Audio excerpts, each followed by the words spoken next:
This is a map of all of the history of the expulsion of the Jews in Europe. I have never seen a minority being kicked around this much, right? And then comes the 11th century.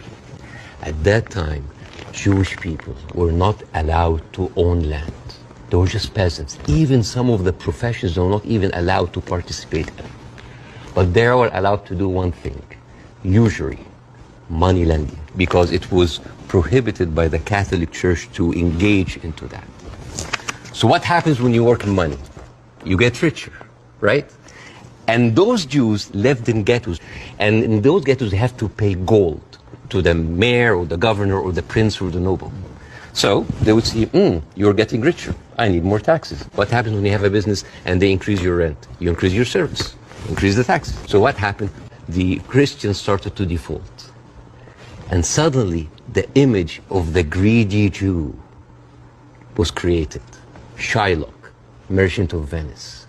And what's his reason? I am a Jew! This was created because of their conditions.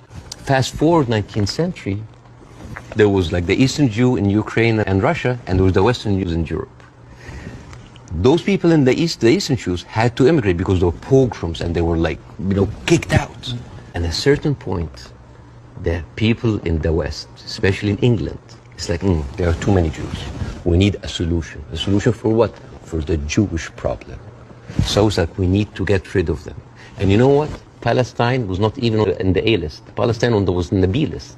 Because England proposed 6,000 square miles in Uganda for the Jews, 1903. And the reason why Palestine was not on the list, that it was objected by a lot of rabbis that said, like, it's a promised land, but only when the Messiah comes. There were other options, Argentina, South Africa, Uganda, Madagascar. And eventually, they said, all right, let's do Palestine. Arthur Balfour, he called the Jewish people in England that they are alien and hostile race. Europe has 44 countries. Why don't they take Israel? America has 50 states. Why don't they give them Florida? I mean, we seem to complain about Florida the whole time. Why don't they just give Israel? The Jewish problem is not a Jewish problem, is not a Middle Eastern problem, is not an Arab problem. It is a European problem. This was basically pushed on us by the Europeans. The thing is, I always hear that Arabs were giving so many chances for peace. That is not true. As a matter of fact, all along history, Israel didn't give an inch of land by peace. 1973 war, they gave back Sinai because Egypt initiated the war.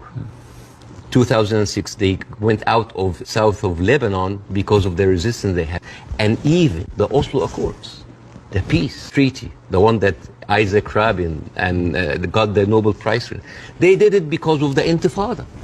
So what is the message that Israel is giving to the Arabs? I will never give you anything with peaceful resolution. You will always have to fight for it.